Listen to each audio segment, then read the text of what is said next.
পঢ়া অসমৰ চহৰ অঞ্চলৰ আধ্যবন্ত লোকসকলৰে কেৱল এটা মনোপলি নহয়, গাঁৱৰ দুখীয়া আটাইতকৈ পিছপৰা গাঁওখনৰ দুখীয়া ল'ৰা ছোৱালীয়েও CBSE পঢ়াৰ সপোন দিঠকত পৰিণত কৰিব পাৰে। আমাৰ সমাজত ক'ব নোৱাৰাকৈ আমি এটা ধাৰণাৰ সৃষ্টি কৰিছো যে ধনী মানুহৰ ল'ৰা ছোৱালীয়ে CBSE পঢ়িব আৰু দুখীয়া মানুহৰ ল'ৰা ছোৱালীয়ে প্ৰাদেশিকৃত বিদ্যালয়ত পঢ়িব। ধনী মানুহৰ ল'ৰা ছোৱালীয়ে ইংৰাজী ভাষাত পঢ়িব, দুখীয়া মানুহৰ ল'ৰা ছোৱালীয়ে অসমীয়া ভাষাত পঢ়িব। ধনী মানুহৰ ল'ৰা ছোৱালীয়ে ইংৰাজী ভাষাত পঢ়ি আকাশ চোৱাৰ সপোন দেখিব পাৰিব, দুখীয়া মানুহৰ ল'ৰা ছোৱালীয়ে অসমীয়া ভাষাটো ধৰি ৰাখিব লাগিব। সমাজৰ অদ্ভুত নিয়মত অকল মাত্ৰ কিছুমান মানুহে যে তাক মানে তেনেকুৱা নহয়। মই দেখা পাওঁ যে যি মানুহে নিজৰ ল'ৰা ছোৱালী নাতি পুতি ইংৰাজী মাধ্যমত নাম লগাই পঢ়ুৱাই আছে, তেওঁলোকে চৰকাৰক এক প্ৰকাৰ দাবী ধমকি দিয়ে যে দুখীয়া মানুহৰ ল'ৰা ছোৱালীখিনিক কিন্তু তোমালোকে অসমীয়া মাধ্যমৰ স্কুলতে পঢ়াব লাগিব। সমাজৰ এই অদ্ভুত নিয়মটোৰ উত্তৰ মই আজিও বিচাৰি নাপাওঁ।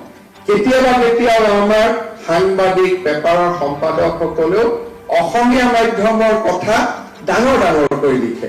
অলপ পিছত অনুসন্ধান কৰিলে আমি গম পাওঁ যে গাঁৱৰ পৰা আহি গুৱাহাটীত সাংবাদিকতা কৰা 5 বছৰ হোৱাৰ পিছত এটা নতুন জীৱনৰ আশাত তেওঁলোকেও নিজৰ ল'ৰা ছোৱালীক ইংৰাজী মাধ্যমৰ স্কুলতে পঢ়ে।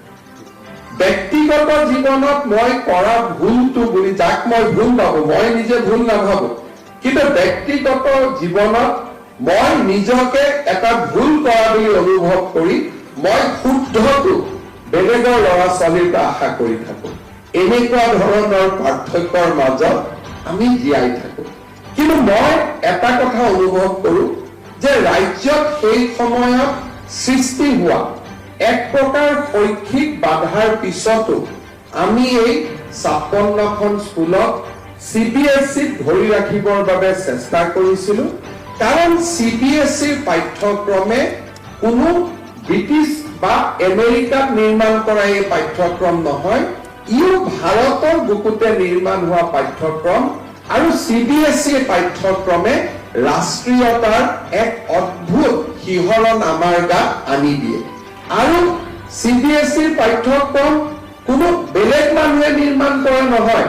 আমাৰ অসমৰ কেন্দ্ৰীয় বিদ্যালয় বিলাকত ইমান দিনে CBSE পাঠ্যক্ৰম চলি আছে আৰু সি বহু দিনৰ পৰা চলি থকা এটা পৰম্পৰা। পাৰ্থক্য এটাই, এসময়ত ই নগৰীয়া আভিজাত্য আছিল, আজি আমি তাক গাঁৱৰ পিছপৰা ব্লকটোলৈকে লৈ গৈছো। এসময়ত ই আধ্যবন্ত লোকৰ আভিজাত্য আছিল, আজি আমি তাক দৰিদ্ৰ আৰু পিছপৰা শ্ৰেণীৰ লোকৰ বাবেও আমি তাক মুকলি কৰি দিছো। অৱশ্যে ৰাজ্যৰ ভাষাৰ প্ৰতি আমাৰ দায়বদ্ধতাৰ প্ৰতি আমি সজাগ, আৰু সেয়েহে এই আদৰ্শ বিদ্যালয়ৰ সংখ্যাও আমি 126খনতকৈ আগ নবঢ়োৱাৰো আমি সিদ্ধান্ত লৈছো, যাতে প্ৰত্যেক সমষ্টিত এখন আদৰ্শ স্কুল থাকিব পাৰে আৰু 126খন আদৰ্শ বিদ্যালয় আমি ইয়াক সীমাবদ্ধ